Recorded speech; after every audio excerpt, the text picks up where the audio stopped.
Hello everyone, and welcome back to Fableheim and the Revenge of the Undying Iratus, Lord of the Dead. We resume where we left things off last time. We are approaching the boss of the 4th floor. And due to the fact that we actually have quite a few events in front of us, we have 5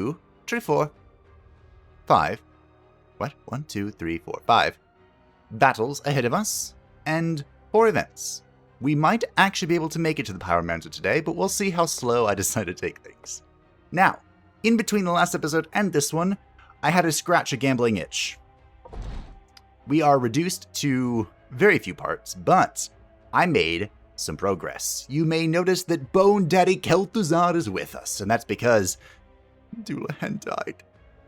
It was 120% my fault, too.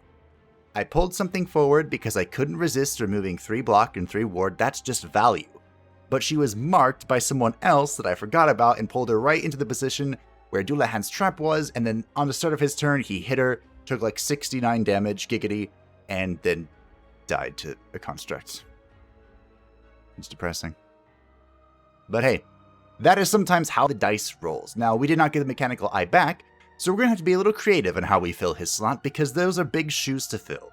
So why not Bone Daddy Kel'Thuzad? Now, I know that Bone Daddy Kel'Thuzad can fill this slot, especially since, in my efforts to gamble, we got a few legendaries, one of which was the legendary dust that I gave to Kel'Thuzad to max out his attack.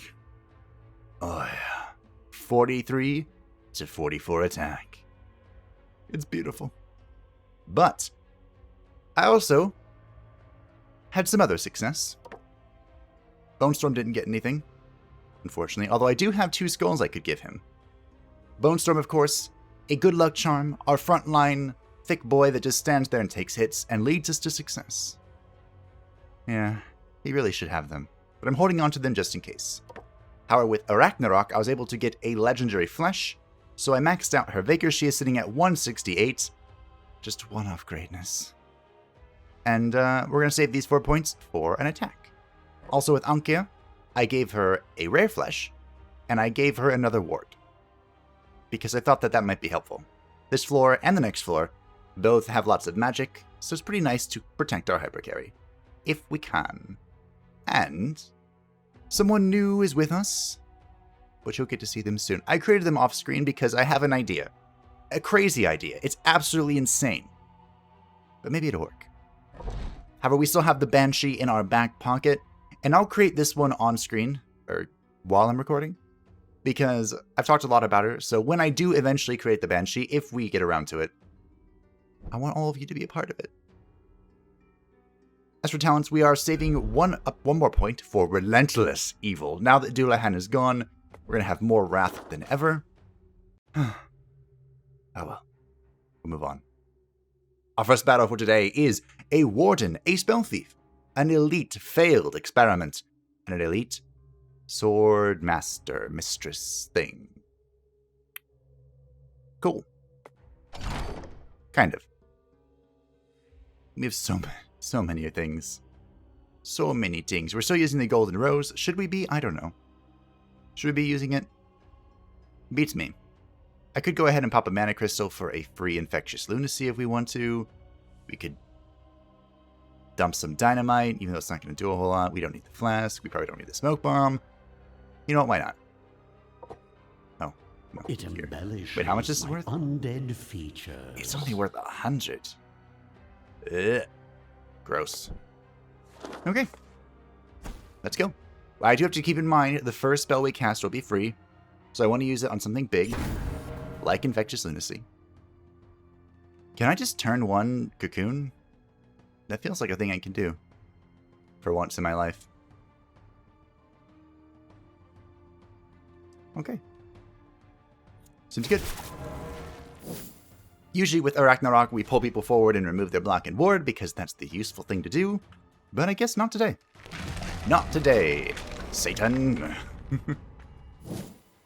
Now, one of the reasons I think we need to Kel'Thuzad for this fight, besides the fact that he's awesome, is because we are going to have to still brute force our way through the Warden. And I'm curious about something. I can't do it here, but will Corrosive Cloud, this makes it so that any enemy standing in the cloud loses all armor and resistance. Is this a way to get around his immune to debuff thing? Because it's technically not a debuff. Technically. I don't know. There is our free Infectious Lunacy, and we're going to roll the die. Nice. Remember, that is a random attack. It is not where I click, despite what you may believe.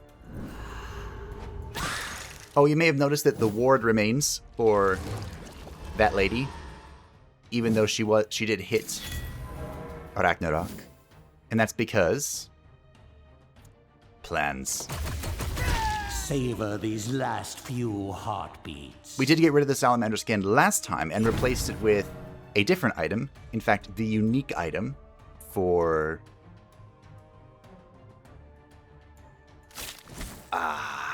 the unique item for this character. You know what? No, we'll be safe. The unique item for the spider, which is her venom doubly thingy, Tamarain Fire. I would actually like if I could. Yeah. Have a warm end, my friend. No ward for you. Look at all that mana we got back to. It's beautiful. Of course, the Warden doesn't care, but everyone else is pretty much dead. Dead? Not dead. Gonna soon be dead, though. As long as it doesn't bring him below 25%, we should be fine. Extinction of life. Quick maths says not 25%. Oh, he's dead anyway. Okay. But we no longer have the spider venom thingy, because we have reached a point in the game that is scary. And to adapt to this new terrifying world, you're dead, right? Yeah. We're gonna try something else. It's really all there is to it. I should just Q that thing to death, right? Just ignore the armor. I can't get rid of it. And that new and exciting thing is, of course... Wow. Oh, it's not showing my damage yet. I hit for 16. I gave her our second armor plates, which is the item that reduces all incoming damage by 10%. It might just be worth buffing Ankia and then doing this a bunch. Wow.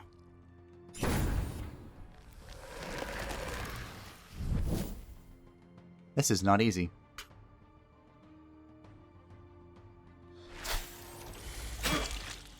$28. Yeah, I'm going to Ineffable Command Ankia, because I think I'm just going to have to queue this thing down into oblivion. Oh, you know what? I need to interrupt that too. This will be your That's what end. the problem is. I forgot this is like a permanent 40%.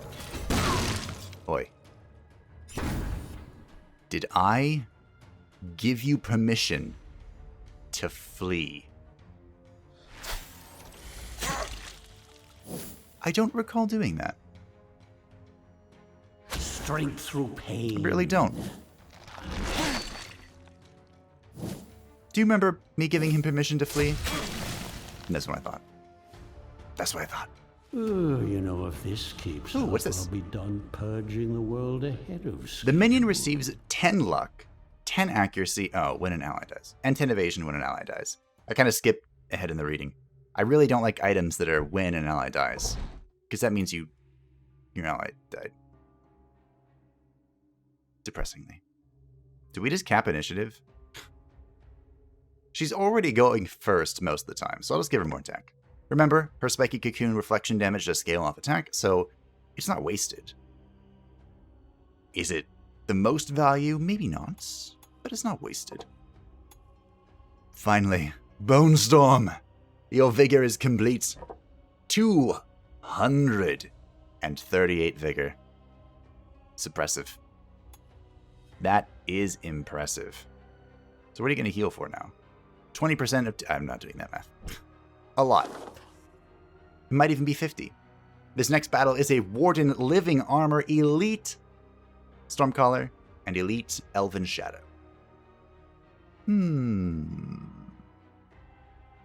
Okay. I'm not that afraid. I feel like I should be, but I'm not. Now remember, if we do cast a spell, the living armor will get stronger. I could just kill him. That's the thing I could do. It embellishes my undead features. I'm even tempted to not heal. Because Anke is only a little wounded, and Bone Storm can heal himself. Oh. The greed. We can expend a respectable amount of mana, though, here, because we do have a fountain coming up. I believe the Elite Stormcaller is the biggest threat here. So. Come here. How much health are you missing again, Bone Storm? You are missing a substantial amount. Let's see. How much does this do now? 48? Okay. Not as much as I thought. There's the mark. I'm half tempted to dispel.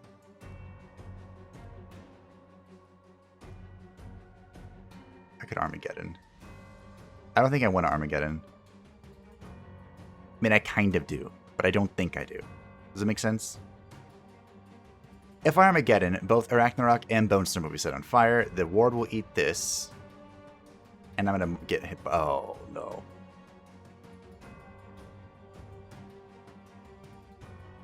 Okay, we'll wait. Because I do want to dispel, I think.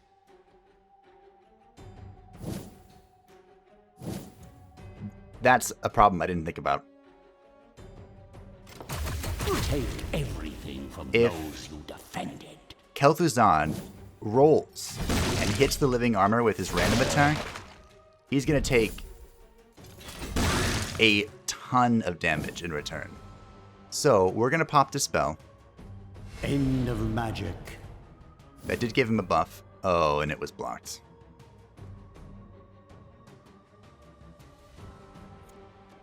Okay, we'll just buff.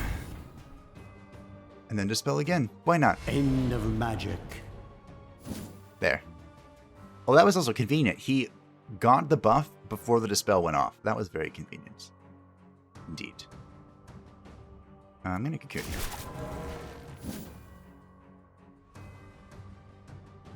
And, actually, I think I'm going to... It's not really worth it. Armageddon will just hit the Stormcaller and the Living Armor. It's not that worth it, I don't think. So we'll heal. Get back to full Bone Storm. Almost full. Basically full. More or less full. Not a bad target. Not the target I wanted, but not a bad target. I guess it just killed this, huh? Carve open their husks. Maintain the belief. Take your kills where you can get them. The heck? Oh, that's the mark. Ah, that's the mark. Oh, that's the mark.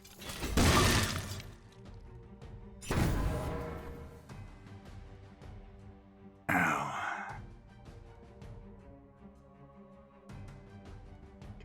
Okay. And think, that's with the armored plating. I can see why Double Mummy is really popular. If you aren't familiar, there is a build that, as I mentioned, is quite popular, where I'm even gonna order, where you have two mummies. One of them has the Cursed Feast upgrade, which makes it so that the mummies will recover 10 vigor for every debuff. Still be enough left to reanimate. That they dispel from all enemies. And the other one has the other upgrade that I forgot what it's called, where the mummies will recover 4 vigor for each debuff they devour from allies. Each buff they devour from enemies is the other one. So, the idea is that you rock Double Mummy, and they're kind of healing each other in different capacities. I think it's intended that like one of their devours heals both of them. Even though that sounds weird, I think that is an intended effect. Okay, I don't like you. Make them suffer. I don't like you at all. In fact, KT. My man. Bone Daddy. Can you yellow this? I don't even know why I asked. Of course you can. Your Kel'Thuzad. That stance isn't going to help you. I hate to break it to you. So what do I even do then with Arachnarok? I guess I wait. Need to break this first.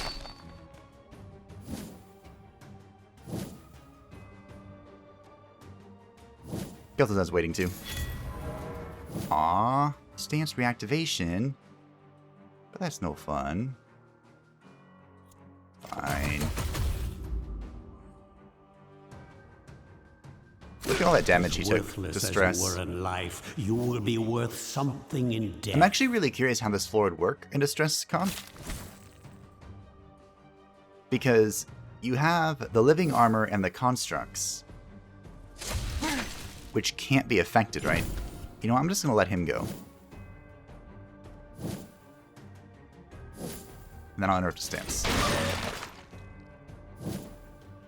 Easy. Calculated. Because I was advised to pick up a stress build, but a few of the encounters we've had, I would think it not horribly great. That might not be true.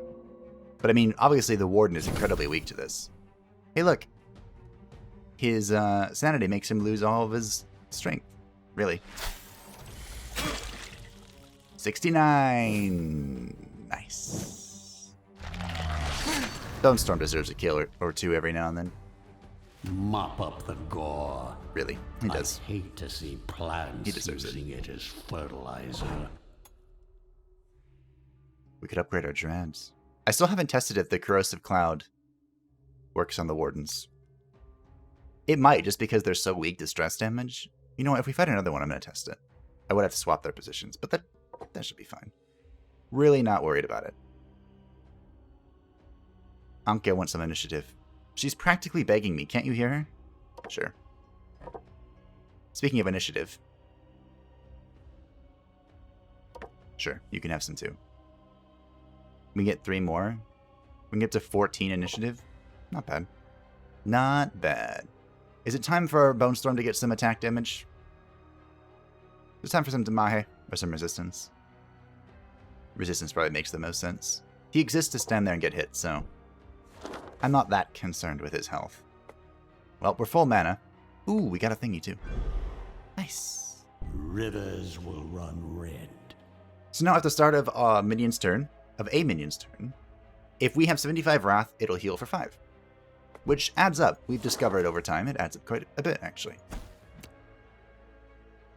Courtesy of our many testings of the Black Widow, an Elite Warden, Spell Thief, Sword Mistress Thingy, and Elite Conjuress. Okay. Pretty easy group composition to deal with here. In fact, is it easy enough that I feel confident with science?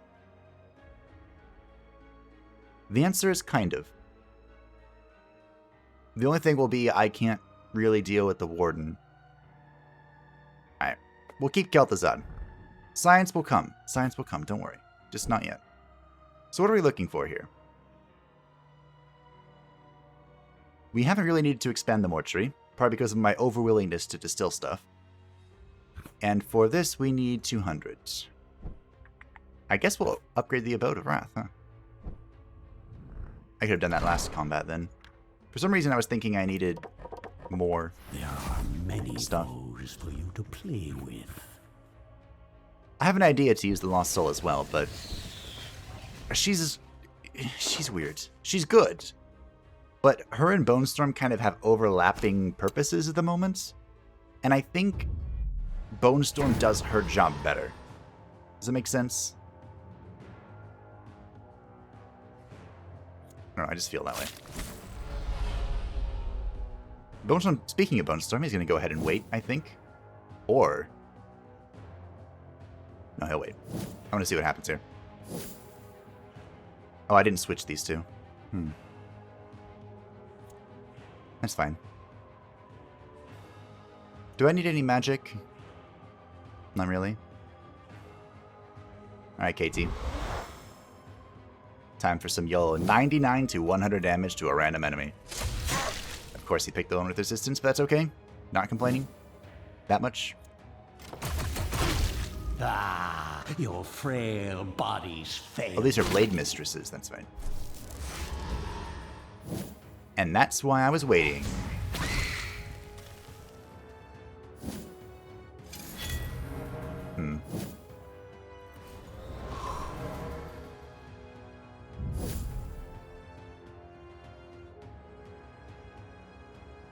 Okay, I think...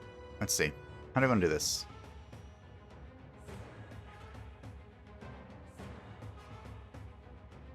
Let's yellow it. Wow. Double stun. You're making me proud. Speaking of making me proud. See, Bone Storm is just so good. I feel like if we tried to have more than one Bone Storm, we'd be in a lot of trouble right now. Also, I would love nothing more than to press the Armageddon button, but I want to make sure Ragnarok gets through this Frostfire. So, Katie's gonna wait. In fact, I don't even care about using Terra Blast. Frail bodies fail. In fact, she's dead. 3 times 12 is 36, and she is sitting on 33 HP. Goodbye. You are the weakest link. Goodbye. Well, it looks like we've managed to survive the Frostfire. Thankfully. I don't like you being in that stance, bro. It's rude. It's rude to me. Alright, Ankia. Claim the spell thief. Well, now that we are in our back in the groove, things are going swell. And we're, 22 minutes in now. Thank you all for watching, and last time, I talked a little bit more about what was happening in the personal things, and thank you all for your tremendous support. I have mixed feelings on how, how much of it should be dedicated just to the game, my commentary that is, and how much should be real life sort of stuff. I have mixed feelings, but everyone responded unanimously well to yeah, some real life is fine. Some real life is good. We like to know what's going on. So, let me just get out my little black book of every slight I've ever had against me. You will soon embrace your new 69 existence. Nace. No, I'm kidding. I jest. Mostly. No, I jest entirely. But thank you. It warmed the cold cockles of my heart. Soon this world will be mine. So, just to update, I'm still waiting. Hopefully, the pharmacy warehouse isn't that messed up, and my stuff comes on Monday. I'll let you know if it does. Keep you all updated in the whole thing. The shingamabang. I think I can name every single one of these items. Salamander skin, warrior bones, magic bones, wizard bones. Haha, wizard bones, I was right. I don't really want any of this.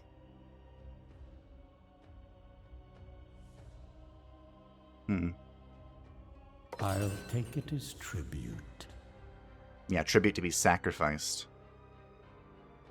Speaking of sacrifices, we have the construct, the living armor, the elite elven shadow, and the elite blade mistress.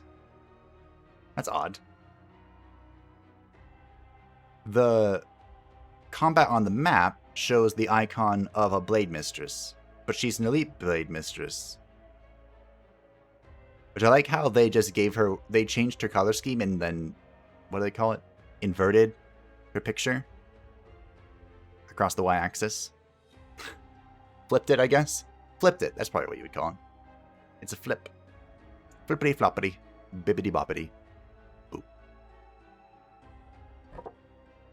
There's no Warden for me to test the thing that I wanted to test, though. It's a little depressing. And I don't know if this is a good fight for... I mean, I guess it is. Let's see. This construct is immune to stress, right? That's it?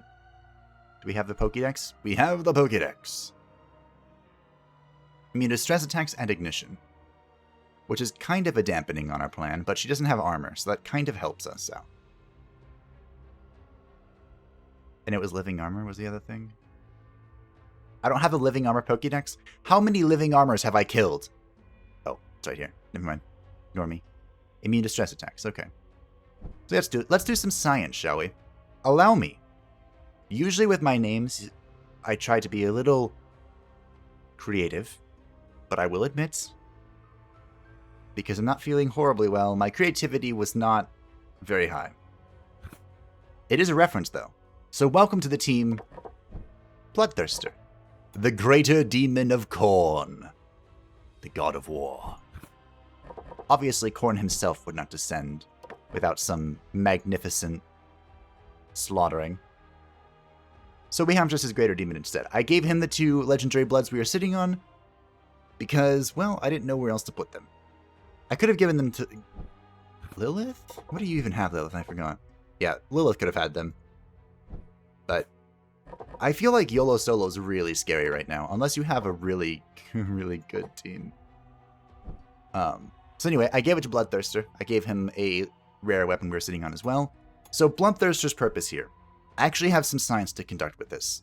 And it's mainly with the Chains of Anger upgraded into the Moaning Chains. This is his back line attack, so that he will deal damage for each buff and debuff on the target. There are a lot of things you can do with this. I don't know if it's worth this by itself, but like if this is worth bringing a Blood Phantasm, which kind of is rated pretty low amongst the community, but I'm curious, because with the Ashes of the Burned Witch, we stack it 5 times. So, does this count as 1 debuff or 5 debuffs? Because one of those options is hilarious. Now, even if it's just 1 debuff, that's still a respectable amount of damage. That's still at least 52 to 55 damage. That's not counting any ammucks or weaknesses or anything that we have. And of course, the Bloodthirster can also set things on fire himself, playing into our idea of Ignition with Mocking Slap, and he can stack Ignition with Ankia, which is what Kel'Thuzad does better, but he can do it too. So it's time for science. I love science. It's beautiful.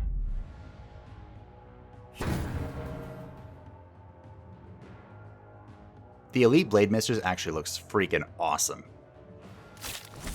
But I'm a little afraid of her. I feel like I just said something. Yeah, I was a little afraid of her. I'm gonna go ahead and wait and see what happens. Bone Storm does have a pretty respectable reaction to stuff. Wow. It tickles. So, I really don't care about this. She's just going to go into her cocoon. So, here we have it. Oh, this damage. It's beautiful. This is because of the Rose Thorn, I think. The Rose Thorn? The Golden Rose increasing our damage. So let's see how hard this hits. If it's only stacking... Ooh. Spider Venom should count as a debuff as well. And Fatal Bondage. And this guy is going to get hit. This guy is going to get chunked. I'm curious. All right, I'm giving you a muck. Don't... No, I'm not giving you a muck because then I buff that thing. Don't disappoint me, Bloodthirster. Earn your spot. You're filling big shoes, Bloodthirster. Oh.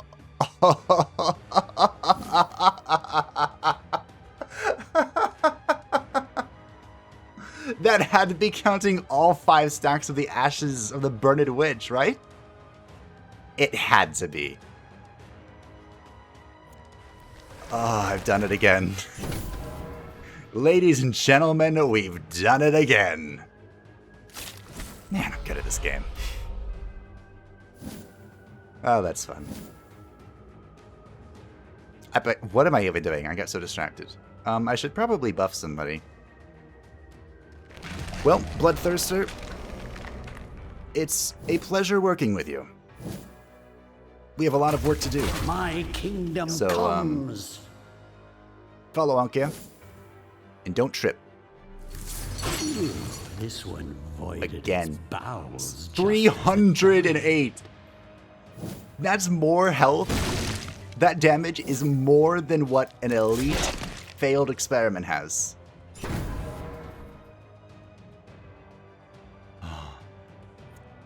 It feels good. Let's just crack the code every now and then. And think, here's the bright side. Why am I... Oh yeah, I'm healing because of the wrath thing. I'm like, why am I healing? Oh, also we have this that I hadn't thought about until literally just now. This is a mark that we can put on one of our tanks to cause targets to attack them, Leave a mark. and then it will reflect magical damage based off the attack of the Blood Phantasm. It's very much like a better Salamander skin, is the easiest way to describe it. So I don't think she can actually get Spider Venom. Anyway, this thing is dead. I didn't think it would be this easy. That was so good. I'm proud of myself. I don't know if I should be as proud of myself as I am, but I'm proud of myself.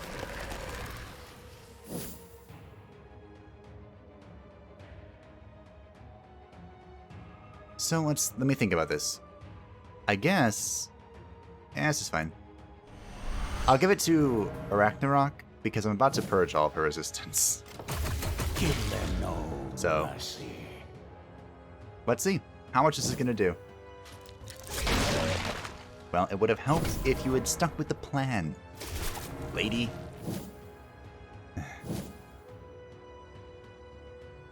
I could probably kill her right now, but I want to see if she's going to hit Arachnarok for science.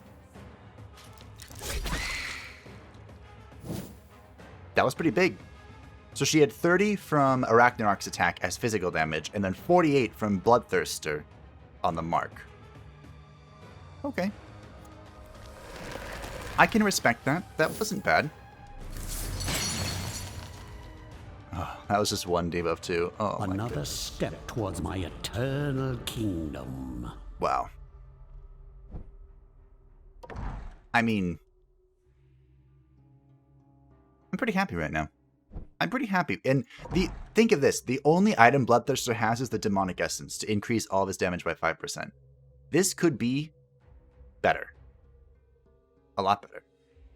And if we ever are in trouble, I don't really foresee it, but if we are in trouble, we can pop into Rage Injection, which is a stance that if anything hits Bloodthirster, it will heal everyone else for 40% of Bloodthirster's attack, which right now would be 16 to 17.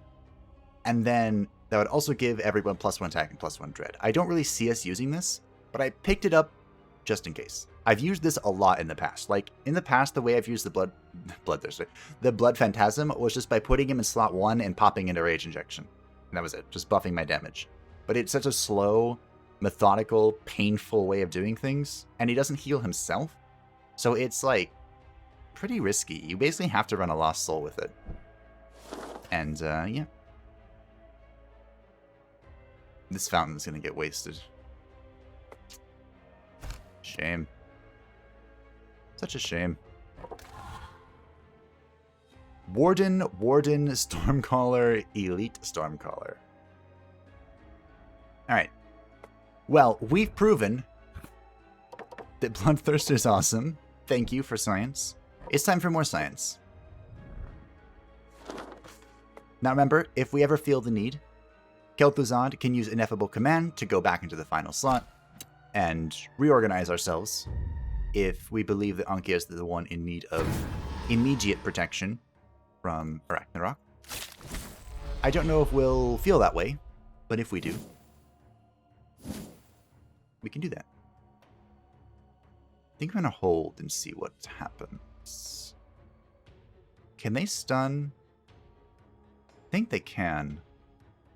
Go ahead and wait. And obviously go ahead and blow this thing up. Perish. Because worst case, I just mocking slap him, right? That is very annoying. You have made this very annoying.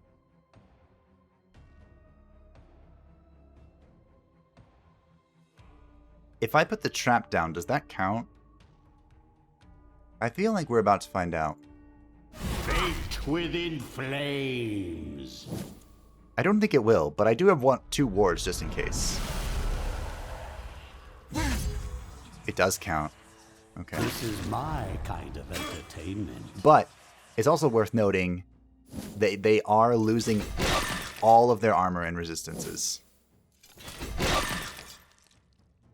I need to dispel. I'm also going to play cautiously here. And then I'm going to wait. Okay, now we're dispelling. And why is it Bone Storm's turn? Waiting. Get rid of your crap. And I'm just going to repeat. Rinse and repeat. Everything from those you defended. So I guess we can call that a success, huh? There's really no point in Armageddoning here. Nailed it. 3 hit points left. It's another mark. I'm glad I reapplied the ward. That was the correct move. Well, he's dead. I have to dispel again. We should be fine here. Let me just heal up. Into my cocoon. I'm pretty happy so far with how everything's turned out. Oh, I do need to dispel. He has 2 lightning charges. I'm not a fan of that, really. He just goes boom, right? When they get the lightning charges. We'll wait again. We'll wait again. Actually, I'm going to put this down.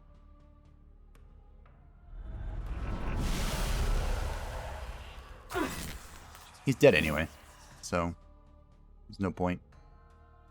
And we'll wait. Because then he'll come here, and then I go boom, and then he dies, and it all is coming together, really.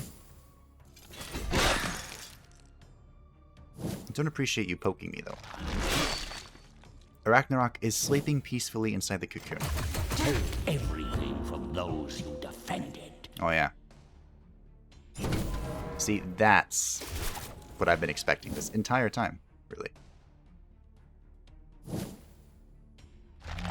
I probably, all things considered, I probably should have waited with Bone Storm's turn, but it's worked out. Unless he enters his stance, that'll be annoying. Yeah. Can they even enter their stance when they're alone? Because it's about redirecting, too. I don't know. I do want to reapply the cloud, then. So that's good to know.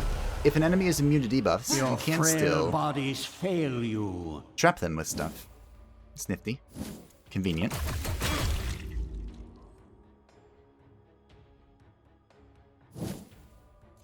I knew that would come in handy. I didn't know when, I didn't know how. Just figured that it would eventually. Time to heal up. Even though we are technically still healing from my trait. Our new talent, that is. As your suffering ends, your service begins. Minions gain +4 armor and +4 resistance until the end of battle. It's not bad. I don't think it's better than what we currently have, because we're currently rocking the Ropes of Potence. Another thing I was thinking about is this Spirit Spear. This could be really good. After killing an enemy, the minion who dealt the killing blow receives a 3% damage buff for the rest of the game, stacks up to 10 times. That's plus 30% damage. That's a respectable amount of damage increase. So if we find like weak enemies that we feel that we can farm, we can have both the Spirit Spear and the Spirit Chainmail increasing attack and vigor of stuff and things. We've arrived at the sacrificial altar. We still don't know if level has any play in what we get from sacrificing. But just in case. A legendary heart. Another drop of divinity. Next bomb. Can you use 2 of the same? Because we now have 2 drops of divinity. I don't think you can. I feel like I've tested it and you can't do that. You can't use 2 of the same items on the same person. What? You can't do it. I'm pretty sure. And we have approached the Pyromancer. I was gonna go ahead and call it. It's begun to rain, though. You know what that means. It means I'm feeling good. I love the rain. So, I guess we're gonna go ahead and kill her. I fought the Pyromancer before, in case you weren't aware. In early access, later early access, she was the boss of the 3rd floor, the Mercenary Barracks. So I'm not sure how she's changed. I just know that it's really good if you can kill all of her little shits. So...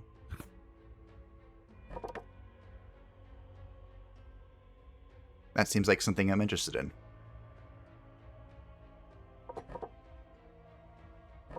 So the question is, how do we kill all the little stuff? Actually, I think I have the Pokédex for her little spirits. They're summoned creatures. I do. So they have 7 armor and 7 resistance. They are immune to stress attacks at ignition, unsurprising. 115 vigor. They can punch stuff. Oh, you know what? This might be a good opportunity for the Banshee. Oh, wow. Interrupt stances. So I feel like Arachnarok is not going to have a whole lot of use here. Bone Storm could.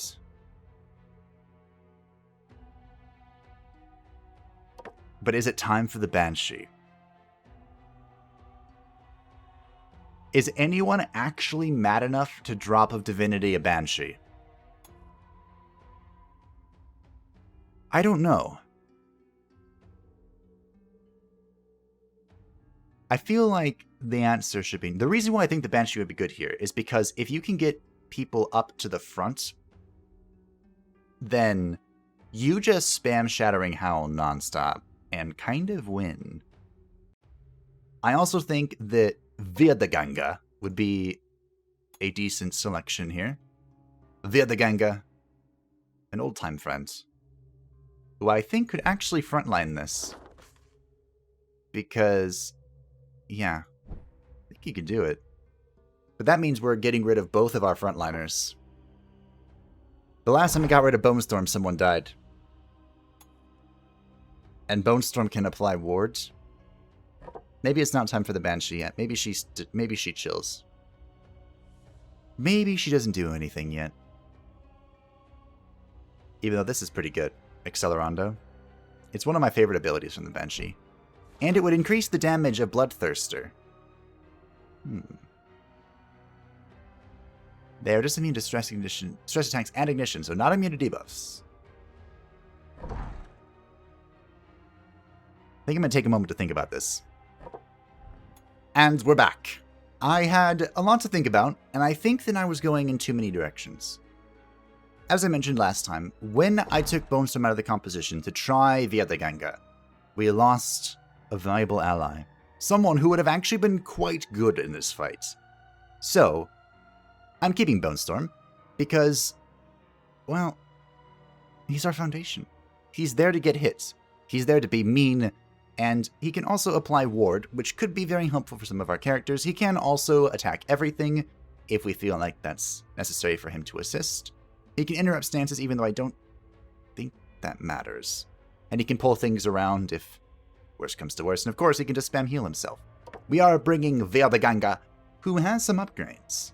We had a rare weapon just lying around, so I gave it to him. And I was sitting on this legendary armor. I don't remember why, but I gambled it before this episode began, so Virdaganga can get it. And we've begun to conduct our science. He is sitting at a whopping 23 resistance. 6 away from his cap. This is going to negate 23 magic damage. which is the only thing the Pyromancer does. And then upgrade his attack once. We are 1 point away from maxing out his attack, which is awesome. Vierthaganga ideally won't move at all. I don't think the enemies are going to make us move. I'm pretty sure the way it works is the enemies are just going to try and blow us up with fire, because that's what they do. And to counter that fire, we have brought Niflheim, the world of eternal mist, one of the primordial realms of Norse mythology.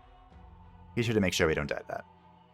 Because, of course, he can turn anyone he desires into an ice cube, which makes them recover 24 vigor and removes ignition. It's pretty nifty. But while he's not doing that, he can also purge buffs, which I'm pretty sure the Pyromancer has a self-buff.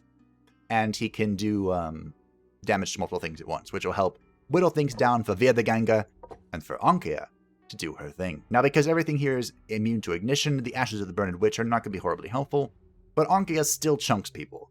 So, she gets to stay. And that's it. I think the Banshee idea was cute. I might have done it. I was leaning like Banshee and Bloodthirster together, but I feel like our approach right here is both offensive and defensive. It's a healthy mix of the two, which I think is what you should strive for, honestly. Oh.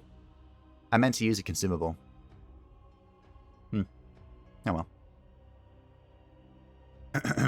Having a reputation for being dangerous and unstable, fire mages are usually kept far away from civilization, lest you be faced with 1 or 2 citywide firestorms. The Pyromancer was responsible for one such fire before she was handed over to the mage school as a young girl. Even there, she proved to be more than a handful and earned the enmity of all of her teachers. She has since finished mastering her powers while working as a mercenary in a company that was brave enough to let her tag along. The Pyromancer doesn't hold back, and everyone knows it. Things must be getting desperate if this fire-eyed spellcaster was hired to join the fight. Yes. I'm not sure how much stronger she will be compared to what I'm used to, but she does have less vigor and sanity than the Monster Slayer, so we'll see, I guess.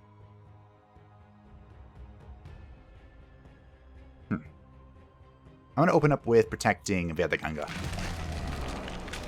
Because the way this is going to work, in case you were wondering, is this is going to be slow and boring. Basically. This is going to be very much like the Inventor fight, except we aren't going to be able to double dip on our damage. Our damage against the Pyromancer is all going to come from damage against the Pyromancer. So, you know.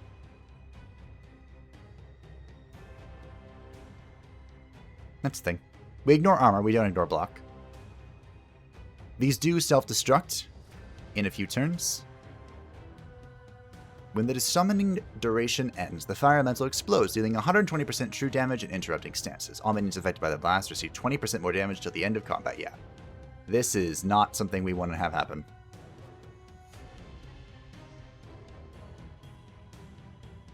So, ideally, we are going to be able to break them beneath the endless tide. Rage released. Hopefully. Niflheim does do a respectable amount of damage. This ignition is going to have to get removed eventually.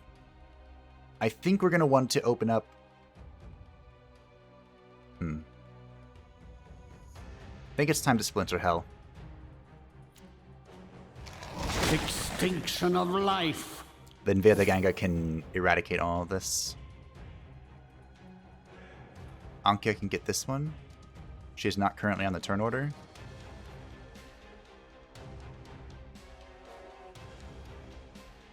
So I think we chip away at the Pyromancer here. Removing her block will allow Vierthaganga to get a hit in when he does his thingamabobber. It's probably time to purge that. That's a lot of damage. Our options: purge. I can just put him in an ice cube, I think, with my turn. I think that's the play. Okay, so we're gonna amok. Rage released. Amok via the Ganga. And put Bone Storm in the cube. Death delivered. Are you gonna go boom? Okay. So it is on their turn. Into the cube you go. That was unfair. Lady.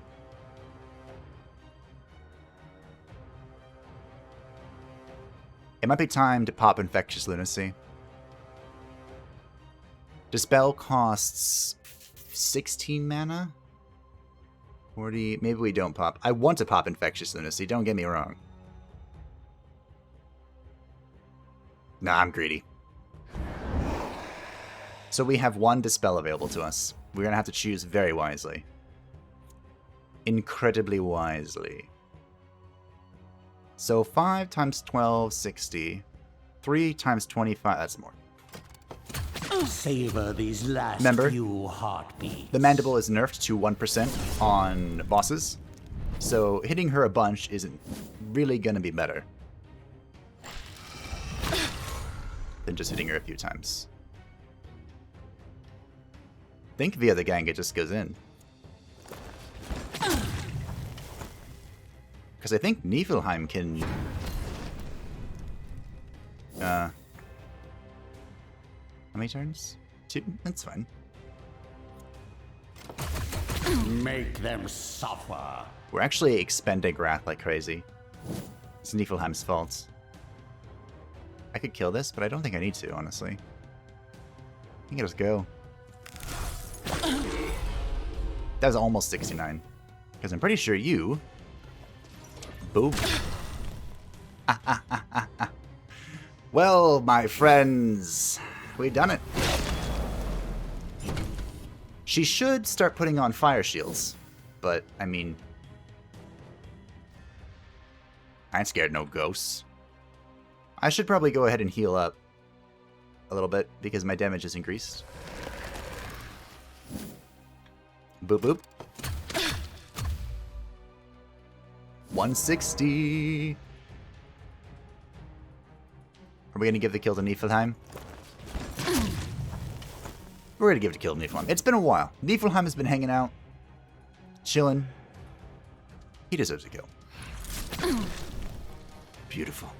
A predictable outcome. It was kind of poetic, actually. The cold grasp of the unfrozen freezes the beating heart of the Pyromancer. And we receive the Sacrificial Stone. The minion restores 100% vigor when an ally dies. Now, you might be wondering why there are so many of these when an ally dies. And it's because this counts for summoned creatures. So, zombies that Lich has summoned, the shade thingy that Iratus can summon. You can do all sorts of weird, infinite sacrificial builds. Warding Pendant. All minions gain +1 ward until the end of battle. And decreases the critical hit strength of enemies. Meh. And I got the Human Arm token. The Pokédex grows. Ah. Yeah, why didn't you put your shield on? So we saw the ignition, yeah. This removes all ignition effects from minions and creates a fire shield on herself for 1. She couldn't do it because there was no ignition. Wow. I didn't actually know that stipulation. So by putting... Wow, the Unfrozen is so good in this fight. Because you can just remove all the ignition to prevent her from ever getting her fire shield, which is the really annoying bit about fighting her. I mean, even if she did get it, the Unfrozen can remove it with the Blessed Purge or whatever. What's it even called? Purging Blizzard, that. There are words. Something like that. Something like that was going on in my head. And just like that, ladies and gentlemen, boys and girls, ghouls and cretins, we are approaching the cathedral. So next time, we venture into the 5th floor for the very first time, and an old friend will be waiting for us there. Thank you all for watching. I hope that you enjoyed, and I'll see you next time. Bye-bye.